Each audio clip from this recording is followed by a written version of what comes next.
नमस्कार। आकाशवाणी से प्रस्तुत है समाचार प्रभात।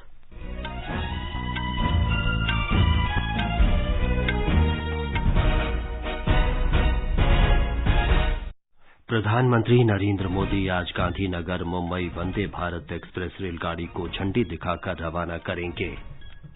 गुजरात में अहमदाबाद मेट्रो रेल परियोजना का भी उद्घाटन करेंगे। राष्ट्रपति द्रौपदी मुर्मू आज नई दिल्ली में राष्ट्रीय फिल्म पुरस्कार प्रदान करेंगे। कारों में 6 एयरबैग का प्रस्ताव 1 वर्ष के लिए स्थगित। भारतीय रिजर्व बैंक आज द्विमासिक मौद्रिक नीति की घोषणा करेगा। विश्व बौद्धिक संपदा संगठन के वैश्विक नवाचार सूचकांक में भारत 40वें स्थान पर पहुंचा। रूस आज यूक्रेन के 4 क्षेत्रों का औपचारिक अधिग्रहण करेगा। प्रधानमंत्री नरेंद्र मोदी ने अहमदाबाद में राष्ट्रीय खेलों का शुभारंभ किया और T20 क्रिकेट विश्व कप में चोट के कारण जसप्रीत बुमराह के नहीं खेलने की संभावना।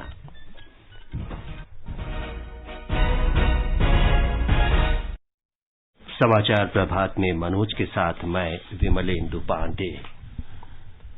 प्रधानमंत्री नरेंद्र मोदी आज गुजरात में गांधीनगर स्टेशन से गांधीनगर मुंबई वंदे भारत एक्सप्रेस को झंडी दिखाकर रवाना करेंगे। श्री मोदी अहमदाबाद मेट्रो रेल परियोजना का भी उद्घाटन करेंगे।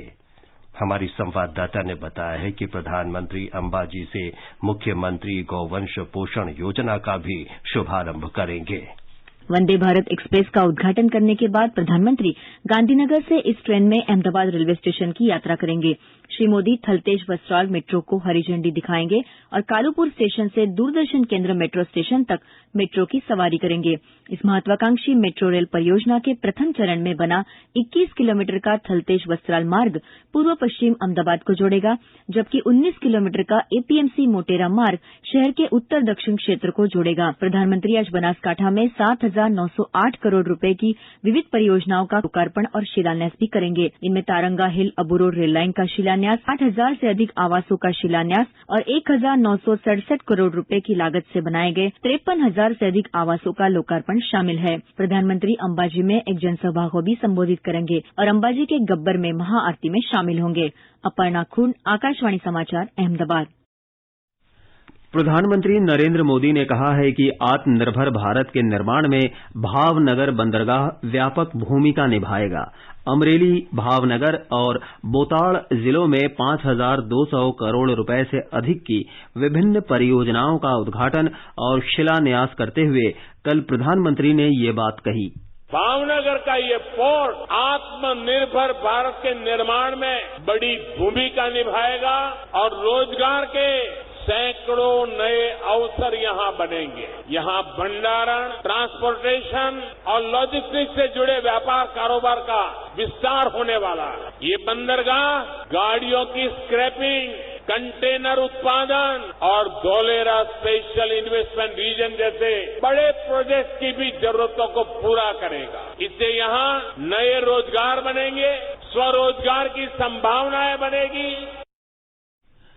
प्रधानमंत्री ने कहा कि गुजरात के तटीय क्षेत्र को भारत की समृद्धि का द्वार बनाने के लिए पिछले 2 दशक से गंभीर प्रयास किए जा रहे हैं। भावनगर आज पोर्ट लेड डेवलपमेंट के एक अहम सेंटर के रूप में विकसित हो रहा है। इस पोर्ट की देश भर के अलग अलग औद्योगिक क्षेत्रों के साथ मल्टी मॉडल कनेक्टिविटी सुनिश्चित होगी। मालगाड़ियों के लिए अलग से जो ट्रैक बिछाया जा रहा है उससे भी ये पोर्ट जुड़ेगा और दूसरे हाईवे, रेलवे नेटवर्क से भी बेहतर कनेक्टिविटी होगी। पीएम गति शक्ति नेशनल मास्टर प्लान ये कनेक्टिविटी की परियोजनाओं को और नया बल देने वाली है। श्री मोदी ने कहा है कि गुजरात का तटीय क्षेत्र देश के विदेश व्यापार में व्यापक भूमिका निभा रहा है। आज गुजरात की कोस्टलाइन देश के आयात निर्यात में बहुत बड़ी भूमिका निभाने के साथ ही लाखों लोगों को रोजगार का माध्यम भी बनी। आज गुजरात की कोस्टलाइन रिन्यूएबल एनर्जी और हाइड्रोजन इकोसिस्टम उसका पर्याय बनकर के उभर रही है। हमने सौराष्ट्र को भी ऊर्जा का एक महत्वपूर्ण केंद्र बनाने का प्रयास किया है। गुजरात और देश की ऊर्जा, उसकी जो जरूरतें हैं, उसके लिए जो कुछ भी चाहिए, आज ये क्षेत्र उसका बड़ा हब बन रहा है। राष्ट्रपति द्रौपदी मुर्मू आज नई दिल्ली में राष्ट्रीय फिल्म पुरस्कार प्रदान करेंगे। वर्ष 2020 का दादा साहेब फाल्के पुरस्कार प्रसिद्ध अभिनेत्री आशा पारीख को प्रदान किया जाएगा। श्रेष्ठ फीचर फिल्म पुरस्कार तमिल फिल्म सोराराई पोट्टरू को दिया जाएगा। Hindi film Tanhaji the unsung warrior को संपूर्ण मनोरंजन के लिए श्रेष्ठ लोकप्रिय फिल्म का पुरस्कार मिलेगा। एक रिपोर्ट। अजय देवगन और सूर्या को film Tanhaji the unsung warrior और सोराराई पोट्टरू के लिए सर्वश्रेष्ठ अभिनेता का पुरस्कार दिया जाएगा। अपर्णा बाल मुरली को सोराराई पोट्टरू के लिए सर्वश्रेष्ठ अभिनेत्री का पुरस्कार मिलेगा। सच्चिदानंद केआर को मलयालम फिल्म एके अयप्पनम कोशियुम के लिए सर्वश्रेष्ठ निदेशक का पुरस्कार दिया जाएगा। मराठी फिल्म सुमी को सर्वश्रेष्ठ बाल फिल्म का पुरस्कार मिलेगा। मनोज मुंतशिर को हिंदी फिल्म साइना के लिए सर्वश्रेष्ठ गीत का पुरस्कार मिलेगा। राहुल देशपांडे को मराठी फिल्म मी बसंतराव के लिए सर्वश्रेष्ठ पुरुष पार्श्व गायक का पुरस्कार और नंचम्बा को मलयालम फिल्म एके अयप्पनम कोशियुम के लिए सर्वश्रेष्ठ पार्श्व गायिका का पुरस्कार दिया जाएगा। कन्नड़ फिल्म तालेदंडा को पर्यावरण संरक्षण पर सर्वश्रेष्ठ फिल्म का पुरस्कार मिलेगा। बंगाली फिल्म अभिजात्रिक के लिए सुप्रतिम भोल को सर्वश्रेष्ठ छायांकन का पुरस्कार दिया जाएगा। अनुपम मिश्र, आकाशवाणी समाचार, दिल्ली। सोराराई पोट्टरू की निर्देशक सुधा पोंगारा ने इस फिल्म की पटकथा लिखने के लिए सघन अनुसंधान की जानकारी दी। First, I joined with a female filmmaker, with Revati, and then I joined with a feministic filmmaker, Mr. Mani Ratnam. So that helped me bloom. When I wanted to do an action film, it was like, no, you make a chick flick. That would happen. And yeah, those are the kind of the mindsets that you're fighting. It is so tiring. It's not like somebody comes and slaps you or somebody comes and tells you can't make a film. That is easy to tackle. It's very hidden, insidious, and very vicious. So it's really difficult. सरकार ने कारों में 6 airbag अनिवार्य रूप से रखने का प्रस्ताव 1 वर्ष के लिए स्थगित कर दिया है। सड़क परिवहन और राजमार्ग मंत्री नितिन गडकरी ने कहा कि ये फैसला ऑटो उद्योग में महसूस की जा रही वैश्विक आपूर्ति श्रृंखला की कठिनाइयों और बृहत आर्थिक परिदृश्य पर इनके दुष्प्रभाव को देखते हुए किया गया है। उन्होंने कहा कि लागत और अन्य आयामों के बावजूद मोटर वाहनों में यात्रा करने वाले सभी लोगों की सुरक्षा महत्वपूर्ण है। भारतीय रिजर्व बैंक आज अपनी द्विमासिक मौद्रिक नीति की घोषणा करेगा। रिजर्व बैंक की मौद्रिक नीति समिति की 3 दिन की बैठक बुधवार को शुरू हुई थी। अर्थशास्त्रियों को उम्मीद है कि केंद्रीय बैंक आज रेपो दर में 50 आधार अंकों की बढ़ोतरी कर सकता है। इस समय रेपो दर 5.4% है। मई महीने से अब तक केंद्रीय बैंक ने रेपो दर में 140 आधार अंकों की बढ़ोतरी की है। रिजर्व बैंक मौद्रिक नीति की समीक्षा ऐसे समय में कर रहा है जब कई देशों के केंद्रीय बैंकों को अंतर्राष्ट्रीय मुद्रा कोष और विश्व बैंक से वैश्विक मंदी की चेतावनी के संकेत मिल रहे हैं। विश्व बौद्धिक संपदा संगठन के वैश्विक नवाचार सूचकांक में भारत 40वें स्थान पर पहुंच गया है। पिछले 7 वर्षों में ये बड़ी प्रगति है जब भारत की रैंकिंग में 41 स्थान का सुधार हुआ है। प्रधानमंत्री नरेंद्र मोदी ने कहा कि नवाचार समूचे भारत में अत्यंत लोकप्रिय हो गया है। उन्होंने देश के नव प्रवर्तकों पर गर्व महसूस करते हुए कहा कि भारत ने सफलता का लंबा मार्ग तय कर लिया है और वो इस दिशा में निरंतर नई ऊंचाइयों की ओर बढ़ रहा है। केंद्रीय वाणिज्य और कपड़ा मंत्री पीयूष गोयल ने कहा है कि नवाचार के क्षेत्र में भारत ने अभूतपूर्व सफलता हासिल की है। विश्व बौद्धिक संपदा संगठन ने कल वैश्विक नवाचार सूचकांक 2022 जारी किया। स्विट्जरलैंड लगातार 12वें वर्ष पहले स्थान पर कायम है। अमेरिका दूसरे स्थान पर है। ये समाचार आकाशवाणी से प्रसारित किए जा रहे हैं।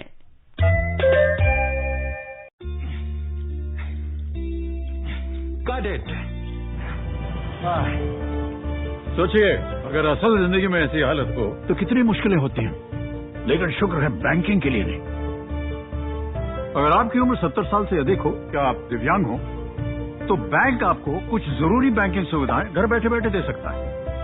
आरबीआई कहता है, जानकार बनिए, सतर्क रहिए।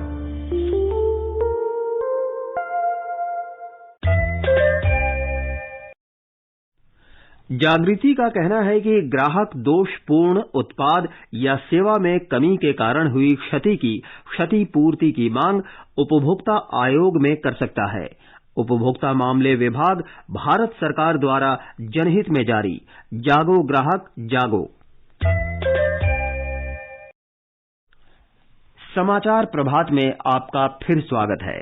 आगे बढ़ने से पहले एक नजर मुख्य समाचारों पर। प्रधानमंत्री नरेंद्र मोदी आज गांधीनगर मुंबई वंदे भारत एक्सप्रेस रेलगाड़ी को झंडी दिखाकर रवाना करेंगे। गुजरात में अहमदाबाद मेट्रो रेल परियोजना का भी उद्घाटन करेंगे। राष्ट्रपति द्रौपदी मुर्मू आज नई दिल्ली में राष्ट्रीय फिल्म पुरस्कार प्रदान करेंगी। कारों में 6 एयरबैग का प्रस्ताव 1 वर्ष के लिए स्थगित।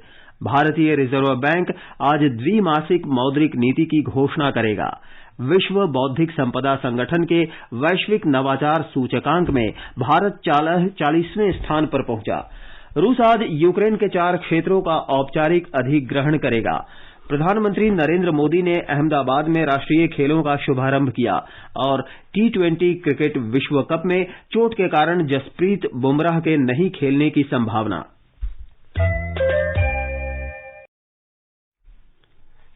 महिला और बाल विकास मंत्रालय राष्ट्रीय पोषण माह के अंतर्गत आज से नई दिल्ली में कर्तव्य पथ पर पोषण उत्सव आयोजित करेगा। इसका उद्घाटन केंद्रीय महिला और बाल विकास मंत्री स्मृति ईरानी करेंगे। पोषण उत्सव में सांस्कृतिक कार्यक्रम, पोषण परेड, स्वास्थ्य जांच शिविर, स्वस्थ भोजन स्टॉल और पोषण के संदेश के साथ कई खेल आयोजित किए जाएंगे। पोषण केवल अभियान नहीं, देश की जिद। देश ने है ठाना शिशु, बच्चों, गर्भवती महिलाओं और स्तनपान कराने वाली महिलाओं को सुपोषित है बनाना।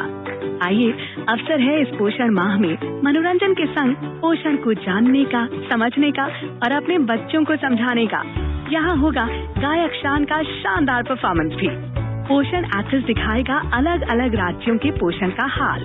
बड़ी सी पोषण की सांप सीढ़ी सिखाएगी कैसे जंक फूड से आप उतरेंगे नीचे और अच्छे खाने से चढ़ेंगे सेहत की सीढ़ी। साथ ही फ्री हेल्थ चेकअप और कंसल्टेशन भी पाएं। पोषण उत्सव 30 सितंबर से 2 अक्टूबर 2022, कर्तव्य पथ, नई दिल्ली। स्वास्थ्य मंत्रालय ने लाभार्थियों से नजदीकी सरकारी टीकाकरण केंद्रों पर जाकर निःशुल्क कोविड रोधी एहतियाती टीका लगवाने की अपील की है। कोविड टीकाकरण अमृत महोत्सव अभियान का आज अंतिम दिन है। राष्ट्रव्यापी कोविड टीकाकरण अभियान के तहत एहतियाती टीके के लिए इस साल 15 जुलाई से 75 दिन का अभियान शुरू किया गया था। अभियान के अंतर्गत सभी सरकारी कोविड टीकाकरण केंद्रों पर 18 वर्ष या उससे अधिक आयु के लोगों के लिए निःशुल्क एहतियाती टीके लगाए जा रहे हैं। रूस यूक्रेन के उन 4 क्षेत्रों का औपचारिक अधिग्रहण करेगा जहां उसने जनमत संग्रह करवाया था। ये क्षेत्र हैं लुहांस्क, डोनेत्स्क, खेरसन और ज़ेपोरिजिया। रूस का दावा है कि इन क्षेत्रों के निवासियों ने रूस के शासन में रहने के पक्ष में मतदान किया है। यूक्रेन सरकार और पश्चिमी देशों ने जनमत संग्रह को अवैध बताया है। रूस के राष्ट्रपति व्लादिमीर पुतिन आज क्रेमलिन में एक समारोह में भाग लेंगे जिसमें यूक्रेन के इन 4 क्षेत्रों को औपचारिक रूप से रूस के दायरे में लाया जाएगा। प्रधानमंत्री नरेंद्र मोदी ने कल अहमदाबाद में राष्ट्रीय खेलों का उद्घाटन किया। राष्ट्रीय खेल पहली बार गुजरात में आयोजित किए जा रहे हैं। इस अवसर पर श्री मोदी ने कहा कि राष्ट्रीय खेलों का ये मंच खिलाड़ियों के लिए प्रवेश द्वार है। जब आयोजन इतना अद्भुत और अद्वितीय हो तो उसकी ऊर्जा ऐसी ही असाधारण होगी। देश के 36 राज्यों से 7,000 से ज्यादा एथलीट, 15,000 से ज्यादा प्रतिभागी, 35,000 से ज्यादा कॉलेज, यूनिवर्सिटी और स्कूलों की सहभागिता और 50 लाख से ज्यादा स्टूडेंट्स का नेशनल गेम से सीधा जुड़ाव, ये अद्भुत है, ये अभूतपूर्व है। भारत के तेज गेंदबाज जसप्रीत संभवतः अगले महीने ऑस्ट्रेलिया में होने वाले T20 विश्व कप प्रतियोगिता में भाग नहीं ले पाएंगे। बुमराह को पीठ में चोट के कारण बुधवार को दक्षिण अफ्रीका के खिलाफ पहले T20 मुकाबले में शामिल नहीं किया गया। इसे देखते हुए लगता है कि वे अक्टूबर में होने वाली महत्वपूर्ण प्रतियोगिता में शामिल नहीं हो सकेंगे। चिकित्सकों ने सलाह दी है कि बुमराह को अगले 6 महीने तक क्रिकेट प्रतियोगिता से दूर रहना चाहिए। सूत्रों के अनुसार टीम में मोहम्मद शमी या दीपक चाहर को शामिल किया जा सकता है। सुर्खियों में सवेरे कार्यक्रम में आइए सुनते हैं गुजरात में विभिन्न विकास परियोजनाओं की शुरुआत पर चर्चा। इसमें भाग ले रहे हैं राजनीतिक विश्लेषक जपन पाठक और आकाशवाणी संवाददाता कमल कुमार प्रजापति। प्रधानमंत्री नरेंद्र मोदी 2 दिन के गुजरात दौरे पर हैं और इस दौरान वे गुजरात में 29,000 करोड़ रुपए की लागत की कई विकास परियोजनाओं का उद्घाटन और शिलान्यास कर रहे हैं। कल प्रधानमंत्री ने सूरत और भावनगर में कई विकास परियोजनाओं का उद्घाटन किया और आज भी ऐसी ही कुछ परियोजनाओं के उद्घाटन और शिलान्यास का कार्यक्रम है। अहमदाबाद में प्रधानमंत्री जिन परियोजनाओं का उद्घाटन करेंगे उनमें अहमदाबाद मेट्रो परियोजना के पहले चरण का उद्घाटन और गांधीनगर और मुंबई के बीच वंदे भारत एक्सप्रेस के नए और उन्नत वर्जन को भी हरी झंडी प्रधानमंत्री दिखाएंगे। तो यातायात के लिहाज से ये परियोजनाएं कैसे अहम हैं? ये मास ट्रांसपोर्ट की दृष्टि से काफी महत्व का प्रोजेक्ट है। Ahmedabad metro rail project 32 kilometre का नेटवर्क का उद्घाटन प्रधानमंत्री करने वाले, उसके साथ उसके 2 डेपो, स्टेशन, ये सारी चीजों का उद्घाटन प्रधानमंत्री करने वाले। काफी इम्पोर्टेंट ये है क्योंकि अहमदाबाद के नॉर्थ को साउथ से और ईस्ट को वेस्ट से जोड़ने वाली 2 प्रमुख लाइन है 32 किलोमीटर की। इसके साथ पुराना 6 किलोमीटर का एरिया ज्वाइन हो जाएगा, तो करीब करीब 39 किलोमीटर ज्यादा ये मेट्रो का नेटवर्क है। मैं जब कह रहा हूँ 38-39, तो आप ये फिगर या आंकड़ा देख के सुन के समझ सकते हैं कि वो कितना बड़ा इम्पैक्ट अहमदाबाद सिटी में डालेगा जब 39 किलोमीटर का एक डेडिकेटेड नेटवर्क मिलेगा ट्रांसपोर्टेशन का, जो सस्ता भी होगा, सुलभ भी होगा और ट्रैफिक को बात नहीं करेगा क्योंकि या अंडरग्राउंड होगा या ओवर द हेड होगा। प्रधानमंत्री अंबाजी में 7,200 करोड़ रुपए से अधिक विभिन्न विकास परियोजनाओं का शिलान्यास और उद्घाटन करेंगे। एक अहम परियोजना की अगर हम बात करें तो वेस्टर्न फ्रेट डेडिकेटेड कॉरिडोर के 62 किलोमीटर लंबे new Palampur new Mehsana section और 13 किलोमीटर लंबे न्यू पालनपुर न्यू चटोधर सेक्शन। तो ये जो एक तरह से पूरा प्रोजेक्ट है जिसको प्रधानमंत्री समर्पित करेंगे, इससे गुजरात सहित राजस्थान और हरियाणा के अनेक इलाके हैं, उनके उद्योगों को किस तरह से लाभ पहुंचने वाला है?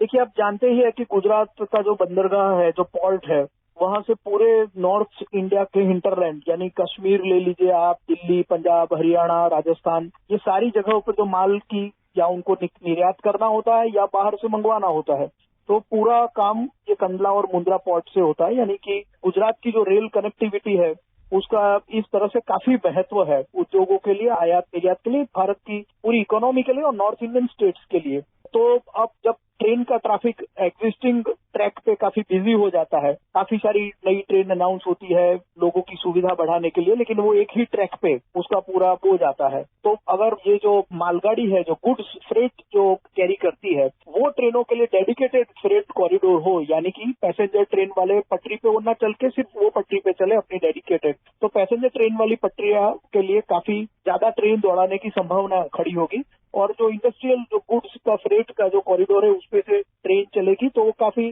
तेजी से माल सामान ले जा पाएगी। तो ये 2-3 कारणों से ये इसका काफी महत्व है। गुजरात एक इंडस्ट्रियल स्टेट है, नॉर्थ इंडिया को पूरा सर्व करता है, गेटवे है, तो इस हिसाब से यह सेक्शन काफी महत्व का है। 7,908 करोड़ के विकास कार्यों का लोकार्पण और भूमि पूजन प्रधानमंत्री बनासकाठा में, यानी जो अंबाजी है पिलग्रिम टाउन, जो बनासकाठा का महत्व का एक टाउन है, वहां पे करने वाले हैं। इसमें आवासों के खातमुहूर्त का भी काम है, ग्राम गृह निर्माण बोर्ड का। इसमें अंबाजी का बाईपास रोड का खातमुहूर्त भी है। अगर बाईपास हो गया तो काफी फायदा होगा। इसके साथ साथ ये पूरे एरिया नॉर्थ गुजरात का जो जिसमें ट्राइबल एरिया भी है, उसकी शक्ल बदल देने वाली, उसकी भाग्योदय करने वाली जो रेलवे लाइन है, जो तारंगा हिल आबू की रेलवे लाइन है, उसका भी भूमि पूजन होगा। ये भी एक बड़ा ही फायदे वाला प्रोजेक्ट होगा। दिल्ली यानी नॉर्थ की तरफ जाने का नया रूट रेलवे को मिल जाएगा। जपन जी, बहुत बहुत धन्यवाद। विस्तार से आपने इन विकास परियोजनाओं के बारे में हमारे साथ चर्चा की और जानकारी दी। शुक्रिया। अभी आप सुन रहे थे गुजरात में विभिन्न विकास परियोजनाओं की शुरुआत पर चर्चा। इसमें भाग ले रहे थे राजनीतिक विश्लेषक जपन पाठक और आकाशवाणी संवाददाता कमल कुमार प्रजापति।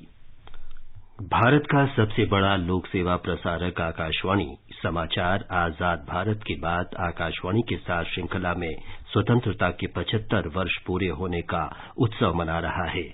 इस कार्यक्रम में आकाशवाणी के माध्यम से जीवन के विभिन्न क्षेत्रों में स्वतंत्रता के बाद भारत की विकास यात्रा के बारे में जानकारी प्रदान की जाती है। आज की कड़ी में हम आपके लिए आयुष के बारे में जानकारी लेकर आए हैं। आयुष न्यू इंडिया को स्वस्थ रखने में प्रमुख भूमिका निभा रहा है।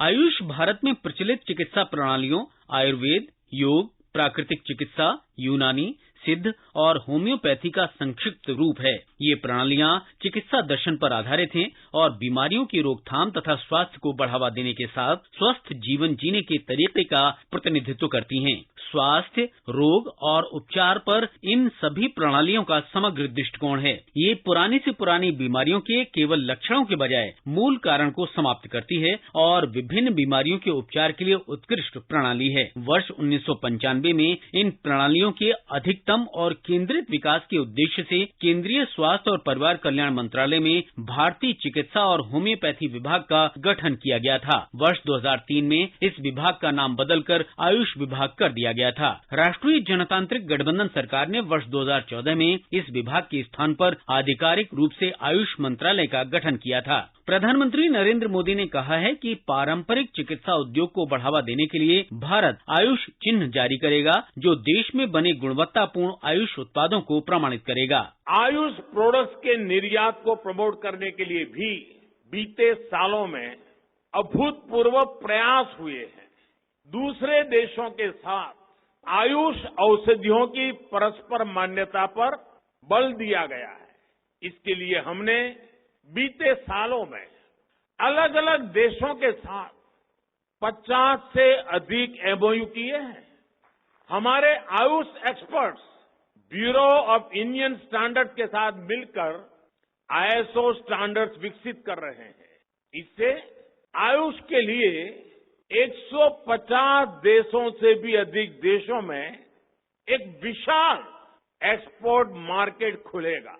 हील इन इंडिया अर्थात भारत में स्वास्थ्य लाभ लेने की बात करते हुए प्रधानमंत्री ने ये भी घोषणा की थी कि उन लोगों के लिए एक विशेष वीजा श्रेणी बनाई जाएगी जो आयुष उपचारों का लाभ प्राप्त करने के लिए भारत की यात्रा करना चाहते हैं। जो विदेशी नागरिक आयुष चिकित्सा का लाभ लेना चाहते हैं, उनके लिए सरकार एक और पहल कर रही है। शीघ्र ही भारत एक विशेष आयुष वीजा कैटेगरी शुरू करने जा रही है। इससे लोगों को आयुष चिकित्सा के लिए भारत आने जाने में सहूलियत होगी। योग अब वैश्विक स्वास्थ्य का प्रतीक बन गया है और कई देशों ने इसे अपने स्वास्थ्य देखभाल प्रणाली में शामिल करना शुरू कर दिया है। इसी प्रकार आयुर्वेद, होम्योपैथी, सिद्ध और यूनानी के सिद्धांतों और चिकित्सा प्रणाली को समझने की काफी उत्सुकता है। विशेष रूप से गैर संचारी रोगों की चिकित्सा में बढ़ती चुनौतियों, जीवन शैली में परिवर्तन, दीर्घकालिक रोगों और नई बीमारियों के सामने आने के कारण दुनिया भर के लोग इन चिकित्सा प्रणालियों को अपना रहे हैं। आयुष स्वास्थ्य सेवाओं में आ रही समस्याओं को दूर करता है, दूर दराज के क्षेत्रों में कम लागत वाली स्वास्थ्य सेवाएं प्रदान करता है और बुजुर्गों को सर्वोत्तम स्वास्थ्य देखभाल की सुविधा प्रदान करता है। आयुष द्वारा विशेष रूप से योग के माध्यम से तंबाकू और नशीली दवाओं के दुरुपयोग की समस्या का समाधान प्राप्त किया जा सकता है। ये मधुमेह और उच्च रक्तचाप जैसी जीवन शैली पर आधारित बीमारियों के उपचार में भी उपयोगी है। कम दुष्प्रभाव होने के कारण आबादी का बड़ा हिस्सा आयुष को पसंद करता है। आयुष दवाओं का व्यापक रूप से एक विकल्प के रूप में या दीर्घकालिक रोगों में जैव चिकित्सा के साथ सहायक उपचार के रूप में उपयोग किया जाता है। इसलिए स्वास्थ्य व्यवस्था में इस बदलाव के कारण आयुष की प्रासंगिकता अब और अधिक हो गई है। इस तथ्य को ध्यान में रखते हुए सरकार स्वास्थ्य देखभाल के लिए आयुष को प्रोत्साहित कर रही है। संक्षेप में कहें तो न्यू इंडिया को स्वस्थ बनाने में आयुष की प्रमुख भूमिका है। भारत स्वास्थ्य सेवा में वैज्ञानिक नेतृत्व तभी कर सकता है जब आधुनिक और पारंपरिक ज्ञान प्रणालियां अपनी अपनी शक्तियों को स्वीकार करते हुए आपसी सम्मान के साथ मिलकर काम करें। चरक के शब्दों में जिनके पास ज्ञान, विचार, बुद्धि, ध्यान, परिश्रम और कर्म हैं, उनके लिए विश्व में कुछ भी असंभव नहीं है। मुकेश कुमार, आकाशवाणी समाचार, दिल्ली।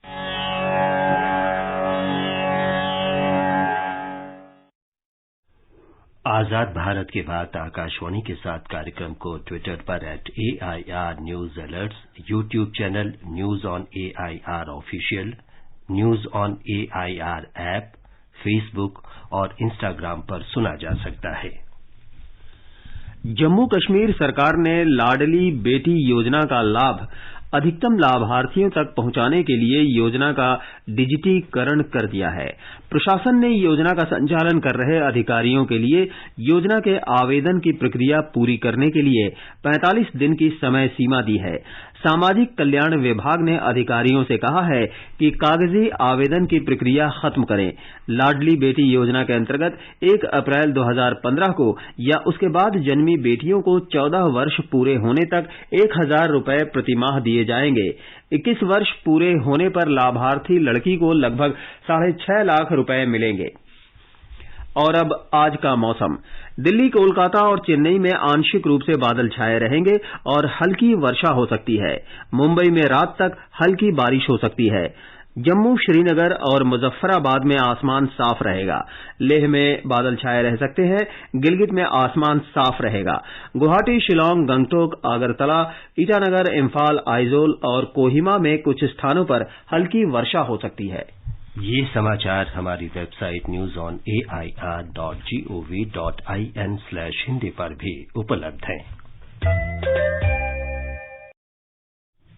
मनोज, अब बताएं कि आज के समाचार पत्रों में क्या विशेष है। जी विमलेंदु, गर्भपात पर सुप्रीम कोर्ट का ऐतिहासिक फैसला अखबारों की बड़ी खबर है। अमर उजाला की सुर्खी है, सभी महिलाओं को सुरक्षित और विधि सम्मत गर्भपात का अधिकार, वैवाहिक आधार पर भेदभाव खत्म, गर्भपात के लिए अब परिवार की सहमति आवश्यक नहीं।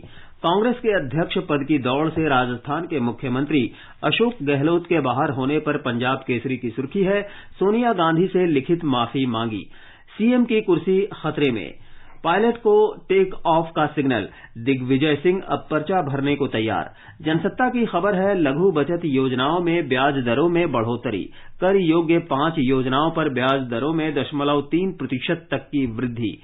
लोक भविष्य निधि पीपीएफ पर ब्याज यथावत 7.1%। राजस्थान पत्रिका त्योहार का तोहफा शीर्षक से लिखता है, वरिष्ठ नागरिकों की बचत योजना पर ब्याज दर बढ़ी। दैनिक जागरण की खबर है, स्वदेशी बुलेट ट्रेन बनाने के करीब पहुंचा भारत।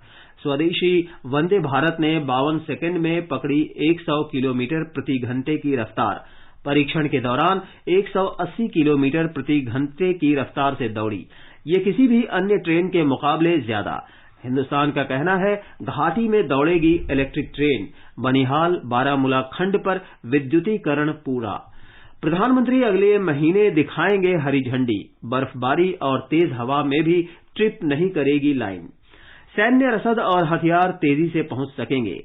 अमर उजाला की खबर है, बीमा कंपनियों ने की 824 करोड़ की जीएसटी चोरी, 15 कंपनियों, मध्यस्थों और बैंक परिसरों में तलाशी। नवभारत टाइम्स लिखता है, स्वदेशी हल्का लड़ाकू हेलीकॉप्टर सेना में शामिल, भारतीय सेना को ऐसे कुल 95 हल्के हेलीकॉप्टर मिलने हैं, बढ़ेगी ताकत।